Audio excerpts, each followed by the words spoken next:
It's awesome. Going on, fellas. What's up, Kyle? Us builders on Hex need to stick together, buddy. Yeah. Dude, I'm looking at Bistro. Virtual fist bumping you right there. Boom. I'm looking at Bistro, man. And not to take away from Hex at all, but I don't know why people aren't using this as much for tax tokens. I didn't realize you guys accept tax tokens on there. That's huge. Yeah, we do. That was the thing, right? Was all RH tickers. Anything that had stability to it and deep liquidity pools, right? We decided to take everything RH, except for pump tires and most, right? Yeah. And stable coins and ETH, right? That's what everybody likes in this community, so that's what we took. Yeah. No, I mean, like, you can actually put up for over-the-counter trade. You can put up tax tokens. So, I mean, I would definitely market that towards like PTGC because I don't think they have a transfer tax. And if you don't, yeah, that's true. Yeah. Yeah. That'd be a good way to get around that. Find like whatever their percentage is. I'd be like, yeah, don't sell. There's been a couple of tax tokens that do have a transfer tax. Some do. We've helped them out. They've whitelisted that address. Oh, nice. So right. There is a possibility of doing that if there's anybody out there that's listening to this that has a tax token and they would like to whitelist it. That's a possibility. Let me know. Yeah, that's huge, man. I love both of them, Staker House and that. A lot of possibilities, definitely. Have you seen much action with the Steakhouse? There's not. As soon as we launched it, the OA did the stake, right? So that whole plateau of stakers has affected us greatly. But we're trying to get the word out so people understand that everything in this is trustless, right? And if you're going to stake, and you go and you look at that chart of all the bars of where everybody is coming out over the course of time, right? You might as well be with one of the other guys that's on that bar, so you both can increase your hex, right? Yeah, for sure. That's the whole point of it. I had a question about the ETH side of that. Whenever it's done, and you said you pay a portion if you have 10% of the pool, you pay 10% of the gas fee. That's exactly it. So who pays the rest? So if you end your stake, so the guy that ends the original stake, he pays the whole gas fee. Right? Okay, and then he gets reimbursed. And he gets reimbursed over time. He also has you don't even have to be a member of the pool. You don't even have to be a guy that's in that pool that has any of those Steakhouse number 6 pool tokens, right? You can do it. And you can profit off of it because if anybody forgets, let's say Big Kurkowski goes on a long vacation, any of the tokens that he doesn't claim, a portion of those go to the guy that ended the stake. Oh, that's pretty cool. So it incentivizes, somebody to pay attention to it, even if they don't have any stake in the game. Right. You'd always want to be the first one, right? Right. Yeah. That was the thing that we saw on other platforms, right? They're always waiting for a benevolent wallet, right? Who's going to end this, right? And we wanted to take the benevolent out of it and code it in so that guy got paid. It wasn't as benevolent. It could be benevolent if everybody chose to get everything out and everybody ended their stake, but he got fully reimbursed. So what's the difference, right? Yeah. Oh yeah. I mean, like the idea that somebody's going to benevolently unstake your stake early or on time, properly for you. We've seen we've seen people pay attention to what some big OA stakes and maybe Godwhale stake that might have, has even had a late stake before. So no one's coming to save you, no matter how big you are, So having that feature, it's pretty good. John Wick saved us. Oh yeah, that's right. He's the one who did the OA stuff. Yeah. Yeah, there was people that were paying good accounting for big stakes. Yeah. Just to make sure that didn't bleed. Those same people would end a stake here, especially if they get paid. Yeah. Oh, yeah. I mean, incentivizing it works well. You see the buy and burn and PulseX never gets very high without somebody coming along and making sure to scrape what they can off of that, even though it's like usually I mean, by the numbers they're making pennies, but they're still taking it. The one thing most nobody asked in the chat was it does not support Communis, but it does support Hedron. So when we built this and we started with the code was like 3/4 of the way done is when Communis launched. So we weren't able to, without significant cost, go back and put Communis in the mix. But that is what it is. I mean, some would just say that's bullish for communists, Yeah, exactly. Less than that. That's true. It's a good way to look at it. But what's the average gas spend so far for end stake? It's just normal, right? I mean, it's just normal, but because the Hedron, gas has been so low, right? We're taking that normal gas and we're splitting it up. In this case, with the one I just put on there, that's going to be split up at least in 700,000 parts, right? Yeah. Which I'm going to pay 700,000 of them, right? But hopefully people join that just to see how it is. Putting it out there for that many days, I think people can go in and take a look and see how it works. We always put alerts up on our site when these stakes come in. I don't want to bleed people, right? Yeah. Especially when that 2-week period hits. If there was a way to notify people to a wallet and it showed up as an alert on their phone or their laptop, I would. But right now, the only way to do it is through our Twitter page and our Telegram room. But we always alert people, hey, pool number 13 is about to bleed. Go in there and get your stuff if you're in there, right? I've seen a function before where you can add something to your calendar. There's just a button that says click reminder to add to my calendar or to my Google calendar or whatever it may be. But that's a good idea, buddy. Simple button to add that you can just add that date right into your calendar, get a reminder yourself. All the days where my end stakes come up, it's going to be real annoying in my house because there's going to be like 2 of my phones going off, all my computers, laptops, all my Alexas and all that. It's going nuts. I've gotten busy and actually bled some of my own personal HEX to MCR stakers. I forgot to unstake one of my very own. And the guy that I'm partnered with in this, Ty, the Australia guy, he didn't realize it was me and kept hitting the bleed button on my money. Or he did know. It's hard to tell with Ty. Yeah, maybe he did. Yeah, I have had several onboards over the years. I to track down. I've got a whole list of everyone's stuff, and I'm like, you guys have. I called you 2 weeks before the stake was up. It's like, hey, how's things going? Make sure to do that. And then now I'm like, it's like now it's 100 days later, and you still haven't done it, dog. It's I can't help you. You gotta save your own money, man.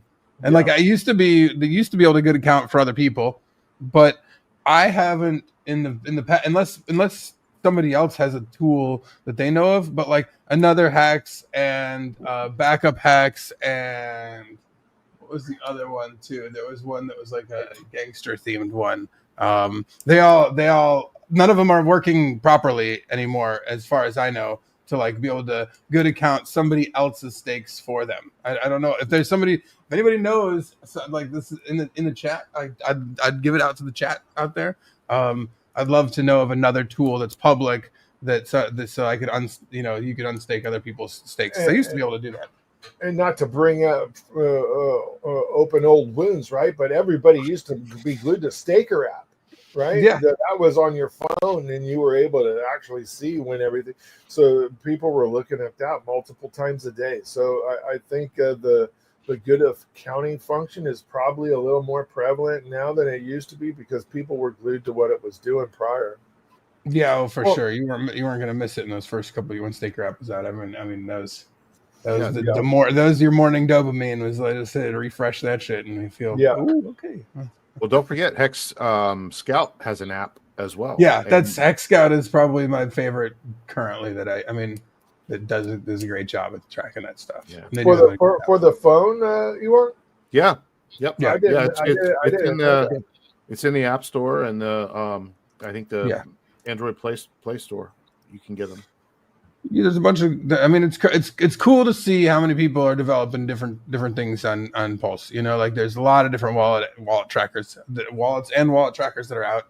You know, because for a minute there, everyone was pretty upset that Rabby pulled support here for us, and I don't think that really now. I don't. It's not that big a deal. You know. There's a lot of people who have developed a lot of stuff for tools for the community to use. And Hex Scout is probably one of the better ones for Hex Stakes, because that's one of those things that like Hex Stakes over the years, like there's a lot of DeFi stuff these wallets will pull in, and like you need somebody who's got to write that specifically for Hex Stakes. And I doubt that Brother KG is too upset that Rabby went away, because Internet Money Wallet has done some really cool things. Now they've integrated update this last week, right? Yeah, I was going to say, and it's really the timing of all of that is great for them, because I felt like their product pre-Rabby pulling our support, like there was some things that I was like, man, you guys need this and this and this, and then now like almost everything's there and looks great. So I'm very thrilled with their progress as well. Yeah, they integrated wallet support, or for Wallet Connect, they did the go.hex.com would never connect with it because it's only MetaMask. So they did where you can basically clone it to look like MetaMask. So it connects to that now. I think there's 4 different ways where different dApps will connect to different protocols. And they've done and updated for all of them. So they've done some pretty cool things. Got a Hex Monkey in the house. Monkeys in the house. What's up, Monkey? Monkey? What's going on, brother? Good to see you.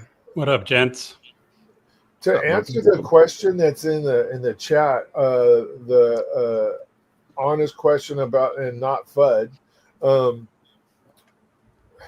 one above. Oh yes, no, the one about how is it still blockchain CD? I was just talking about this yesterday. I was just like, man, I will tell you how much staking has saved me over, like, mentally, as a mental thing, like whether the gains in actual numbers of Hex were there or not, like the fact that I didn't sell my stack entirely at the top or bottom or wherever along the way, and it's just alone, it saves you from yourself. That is one thing that is for sure true, and not to mention that, like, we all know that it's dynamic. The APY is dynamic, so like it's not right now. It might not be the best time to stake or like to gain APY, but.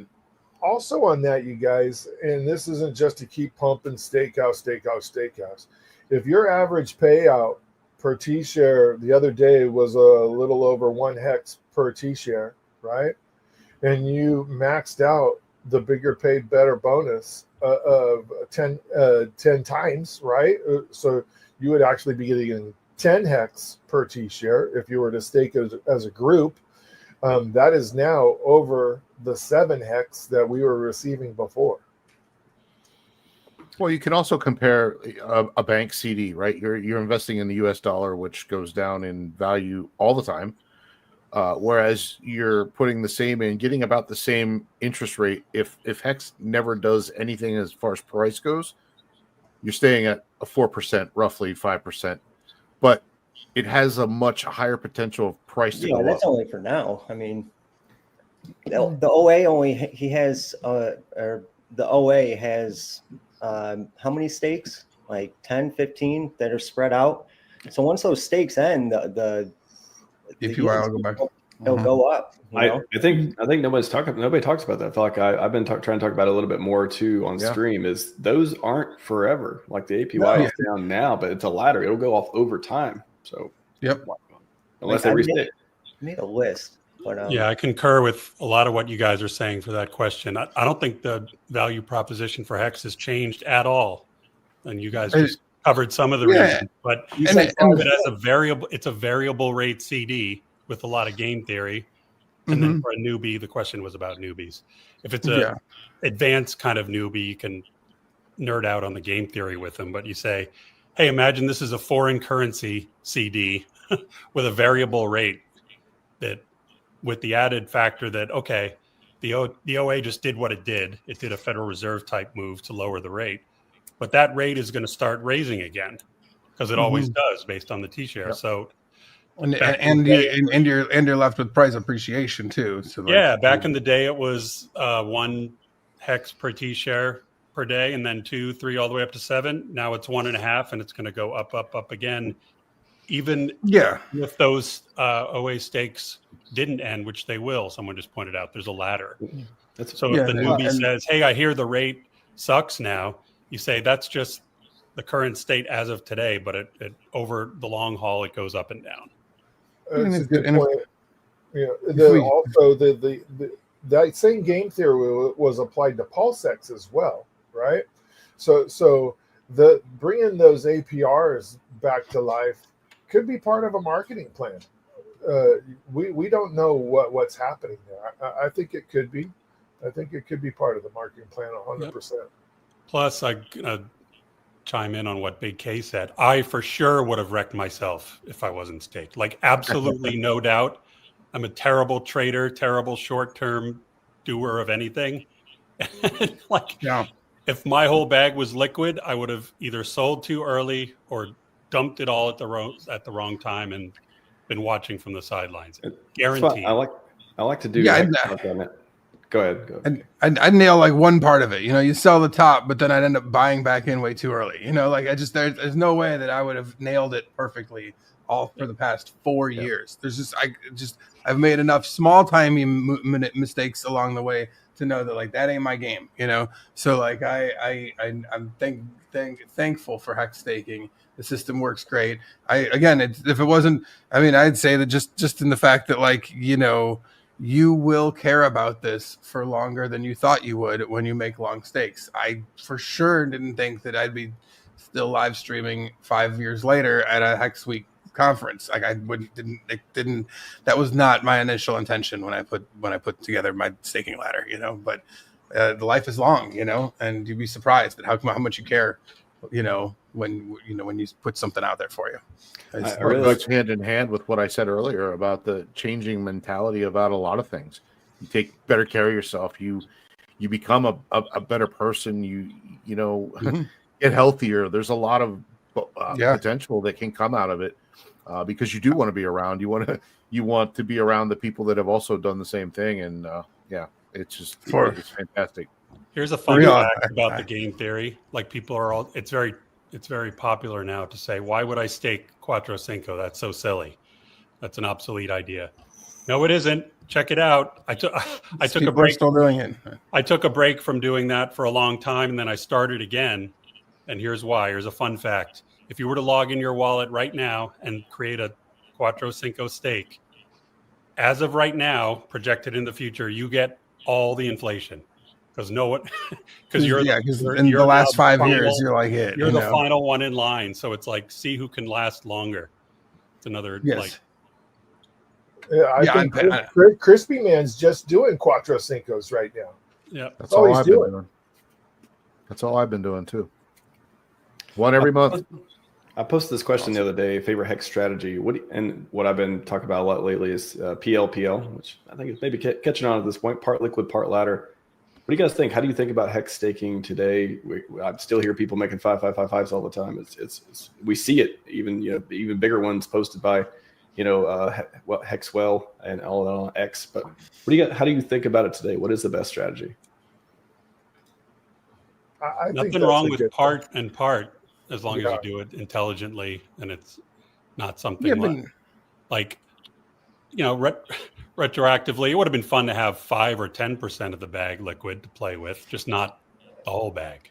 Yeah, I would say that it really is kind of dependent on the person, everybody's situation and everything is different, there's some minimum amount of hey, you might want to stake more than $100 or something like that, just because I think that because of gas fees and everything else, even on Pulse, Pulse is just a fork of Ethereum. So in some amazing world where everything's 100 or 1,000x higher, I did want to remind everyone that your gas fees will be more expensive too, which is all good. But But so, just thinking about those kinds of things would be, I think, is minimum maybe. But like other than that, I'm like, man, just like whatever's right for.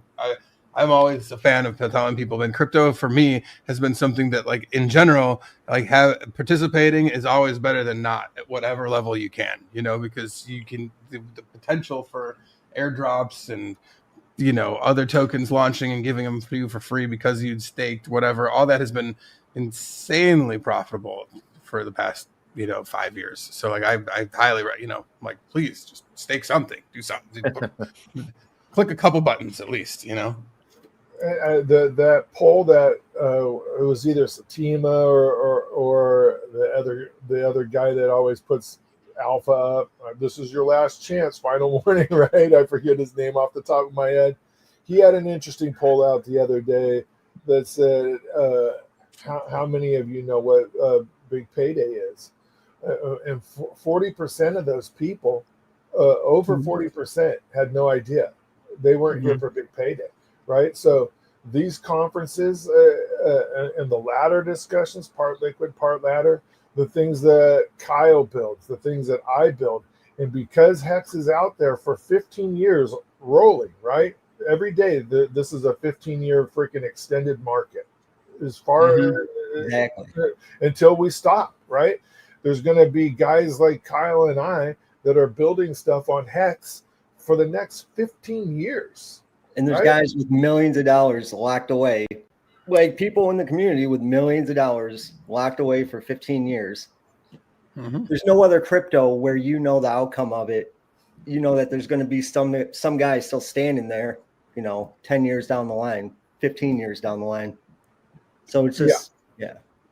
And one thing I wanted to come on and chime in about regarding all these amazing products built on top of HEX, like Steakhouse, OX Bistro, Actuator, and a dozen more. Like, there's so many, I've lost count. And I know from conversations with people, a lot of folks are saying, well, I don't need that. My bag's not big enough, or I'm not advanced enough. I don't need Actuator. My bag's not big enough to require using an OTC desk because I'm not going to, wreck the price. My one-word response is yet. Think about one day, like a lot of us have T shares, hopefully. Well, in the future, folks are only going to have B shares or be able to acquire them new. So at some point, if as enough time passes and market prices go up, you might have a big enough bag that you could hurt the chart if you market dump. And we keep poking at Alex on Twitter, right? Because he's building something. We all know Alex is, right? Yeah, and similarly, imagine a Deca millionaire, either an existing Hexagon or like TradFi people come in. When you have that much money, you're going to want to research how to manage the yield curve and possibly go on Actuator, even though now it may seem like a nerdy advanced thing you don't really need. So I recommend folks to keep an open mind for these products. Even if you think you don't need them, you might, and you want to learn them now when you get the opportunity so that if you need them in the future, you're prepared. You already know what to do. I've seen Pulse Ray Vision take between those 3,000s, 5,000s, 7,000s. He's been going back and forth between those on the Actuator, and he's increased his bag of HEX just by doing that. Yep. No, in the chat, the guy just said that his wife or his friend's wife. Oof. How would that even? No way. I don't buy it. DeFi. Splitting a staking ladder. I don't know where the seed phrase. What's the seed phrase? I don't know where that is. Sounds like a good time for a boating accident, right? Dog. It's a huge part of my existence. So if I was to get I'm married, and if my wife, if I got divorced, she would be like, "Your dog, where's all that?" She would for sure. Oh, we would for sure be trying to split up some HEX stakes. HEX token. What's a HEX token? She's very much. That's what you would be doing. You would be doing that. I'd be all like, "What? I don't know. I don't crypto. What? I'm a Bitcoin miner." Yeah, no. I am sure that there's some marital situations along the way that have come up over the years that make I mean, like you see some of these nukes and hex, you know, I was just thinking about that. hex, yeah, you see it, and like you know that not all of those situations are things that people wanted to do that or just hacked. You know, it's not like that's always what's happening. You know, so like yeah, I'm sure that's. I've seen some ones too. Like I think I saw one for like 500 million, or maybe not 500 million, but it was a ton once, and it was only like 10%, 15% in, and basically just lost everything. Like what? Well, I'm guessing the person who did it just didn't know what was that. I don't know. Mm-hmm.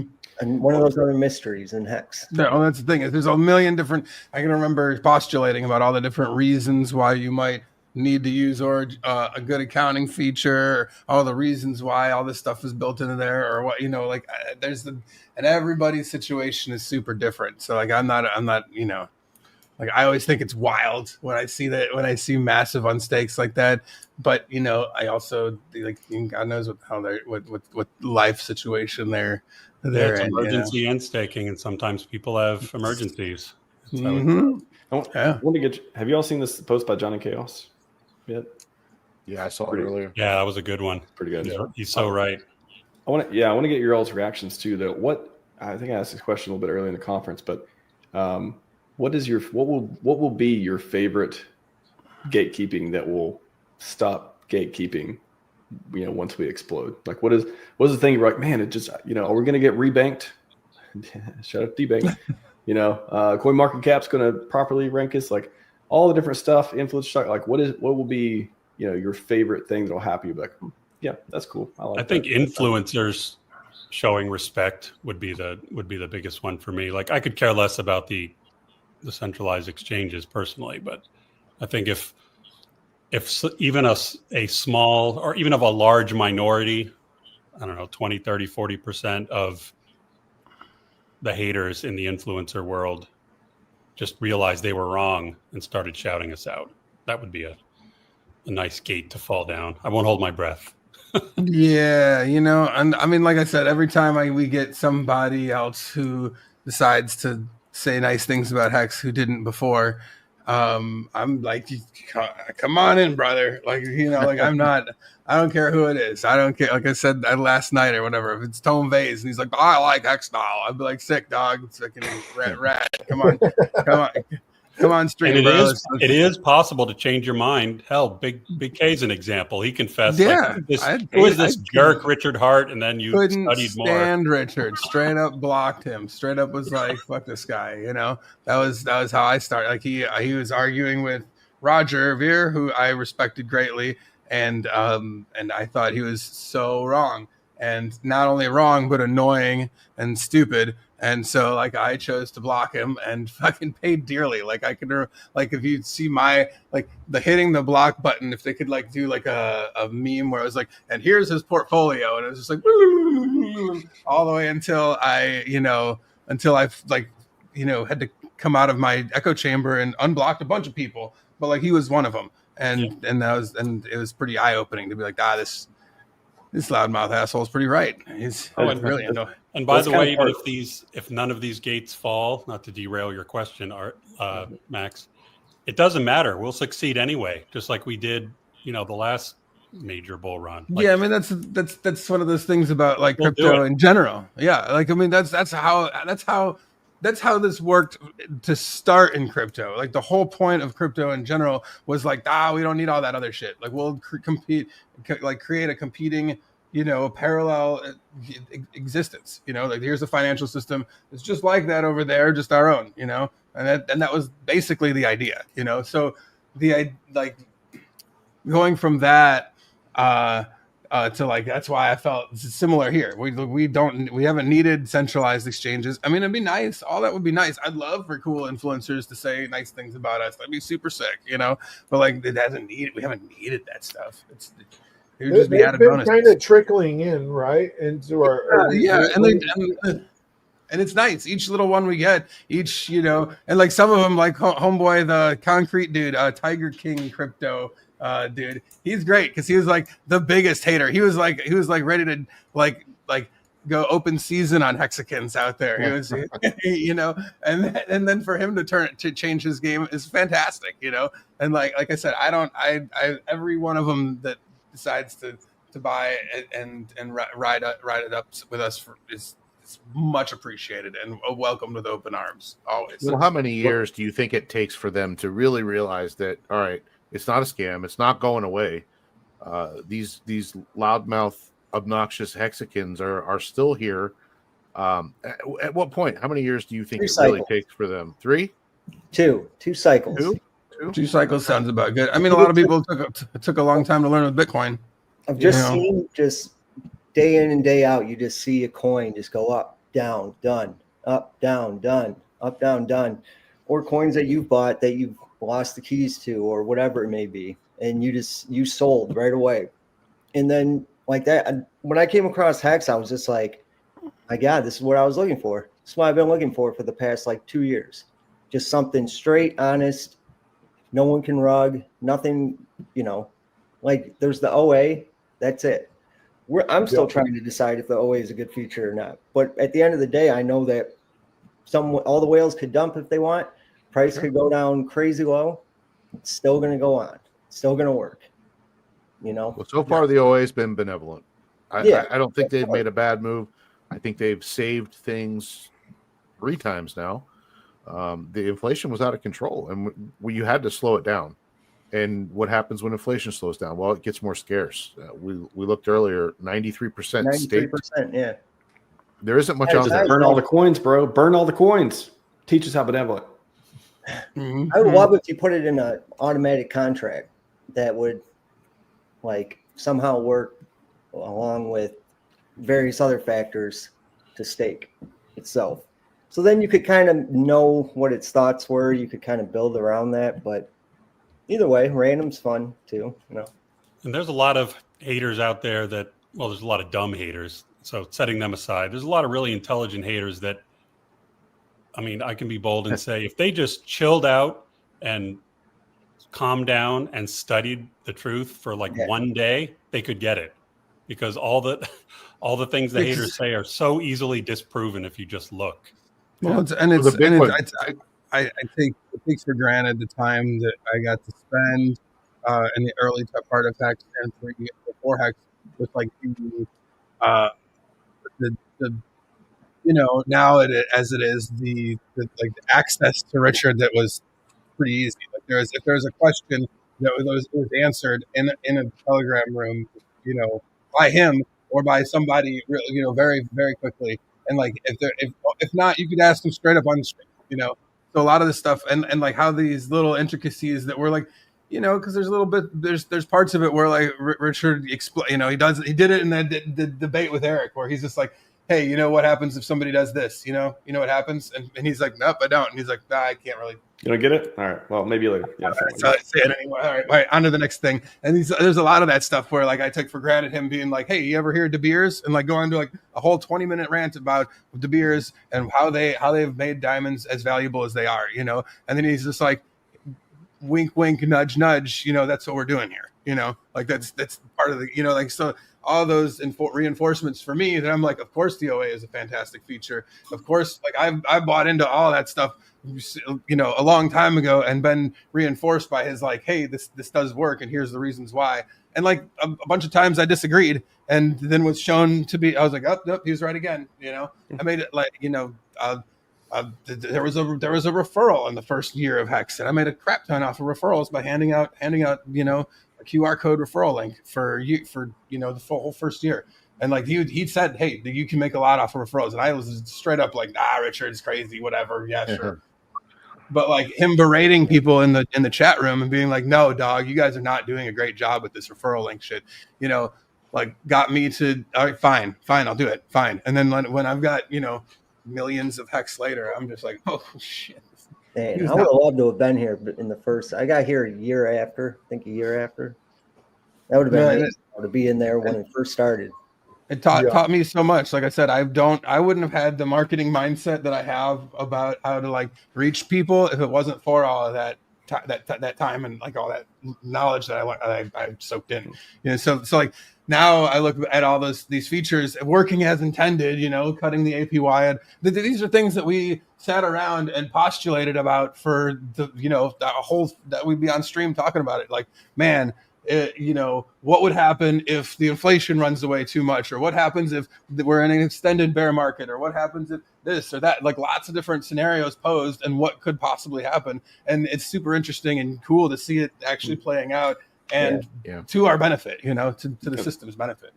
Yeah, I think OA good. I don't think he's ever going to burn the coins. I think that the control is it's there for a reason. It's literally a feature. I think it's like a monetary policy feature. So I think. And in 2020, we were, right to be skeptical, because it seemed, how is this possible that a guy could be benevolent when every other founder behaves differently? But now we have a 5.5-year track record, so there's almost no excuses anymore. Like 5.55 years, 5.55. Yeah.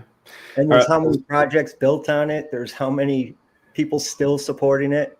And this is during the bear market. Like, imagine, that's what I keep saying. Like, when we get into up only territory, how many devs, how many people, how many new products are going to come out? How many things is Richard going to launch or otherwise? Hey, I got a hot take I want to throw at you guys. I've been trying to spread the word on this concept. Like, I think a lot of people are going to be, or how do I put it?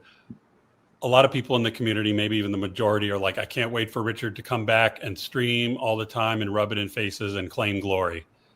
I'm going to propose that not only is that unlikely that he's going to do that, but it's actually a good thing if he lays low. Like, we don't need that from him anymore. Look at this HEX week. But I want it, Monkey. I want it. Oh, I want it. All right. I'm nostalgic for that time. Like, I joke in the chat, like, I just want him to come online and call me a retard again, please. Just twerk one more time, Richard, please twerk one more time. But there was not just even if we set aside the outrage marketing, like, how do I put it? We have so much momentum with, people like RHMax and then, because he's here, so many others that are streaming, marketing, spreading the word.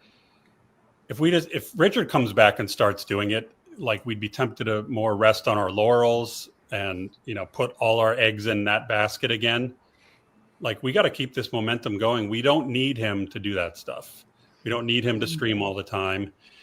And if you're expecting that, you're going to probably be disappointed, because it probably won't happen soon enough to make you happy. And then maybe it won't be often enough, and it probably won't be forever. So I would change your expectations to, hey, it's cool if he never shows up again. Like, whatever we get, we can move on. Yeah. And be pleasantly surprised. If he entertains us on the screen in the future, that's a bonus. Yeah, what do you guys think?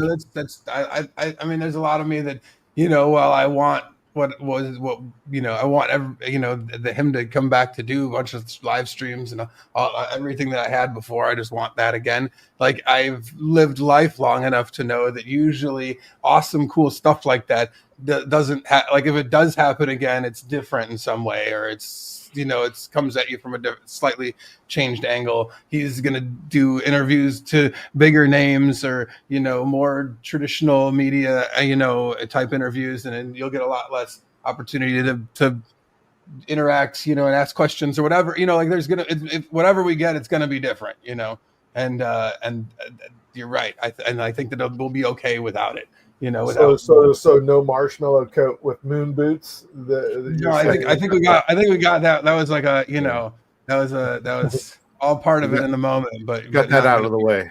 Yeah. Well, Max just flashed a comment there about Joe Rogan. I guess the only exception I'd make to my own idea there is, if anyone's going to get on those big ticket shows and interviews, it would probably be RH. That's what I mean. Is that like, I think that he is something. I think that his firepower and star whatever star power that he does have is best used to punch upward. Like, he doesn't need to, be like, oh, you got 10,000 followers. Okay, I'll jump on your stream. Like, I don't think he needs to do any of that shit anymore. In fact, I think that for whatever brand he's going to try and promote in the future of himself, I think it would be better if he stays unattainable to that kind of stuff, But yeah, I mean, I'll take whatever we can get. A video every now. So you're saying scarcity is a good thing. That's the name of the game around here. Plus, what's so weird? Like Richard hasn't been visually active for us, let's say, in 3 years.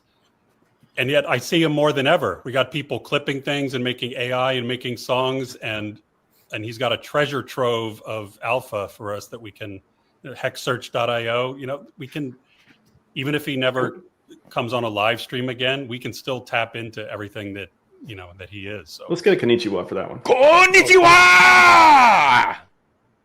Oh yeah, konnichiwa. All right, like we don't need him to come online and do that again. We can just replay that. We can just keep playing it over and over. I do. It's a great clip. Try to trip it out. If you guys agree or whatever, spread the word, because I'd like for hundreds of people not to have their feelings hurt if he doesn't come back. Well, if he does live stream, it'll be the greatest show on earth. But gents, got to wrap it up here. One last question though. Want to get your thoughts on wild ideas of what could happen this year. I'll give you one. Richard launches an exchange with an affiliate marketing program. Pow pow. Ooh, now that would be neat. That would be neat. It would really put all these KOLs. Perfect example of better use of his time than just coming on stream for 3 hours a day. He's always talking about opening his own exchange. It was in the blueprints early. Yep. Can't wait to show my leverage trading marketing link. Leverage. Do you think that the voting attributes of either PulseX or Inc. will be turned on to influence that said exchange? Interesting. Earn Inc. through the affiliate program. There. Why not? That's what's so interesting, man. It's like anything can be turned on at any moment. Like a tweet could come out tomorrow. Hey guys, PulseX DAO is up. Go vote. Go put some pools up. That would make FastAbdul very, very happy. Hey guys, we've launched PulseX on Solana. Go download your. Yeah, maybe not. I mean, so my prediction is going to be really basic, right? It's going to be the marketing. I don't think that it's just an electronic, mailed thing, right? I think it's multifaceted. I think it's green candles. I think it's messages. I think it's Richard Hart coming out and saying a couple of words here and there. I think we're in for a very interesting next 6 months. Yeah, if you think about it, Richard Hart is doing more for us and is more busy now, arguably, than back in the day. Because back in the day, he worked on HEX, released it. It was audited and immutable and all that. He had time to talk about it for a year and promote it. Now he's got a blockchain to run, and presumably a lot of the nodes are his. And he has a DEX to maintain. I think it could still be improved. And if he does something like an exchange, like he's got a lot of stuff to do.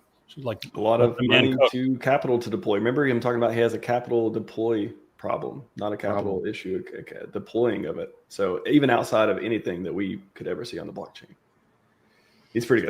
He's got more ETH than Coinbase. He's probably got more Bitcoin than Coinbase. You never know. Yeah, that's wild, right?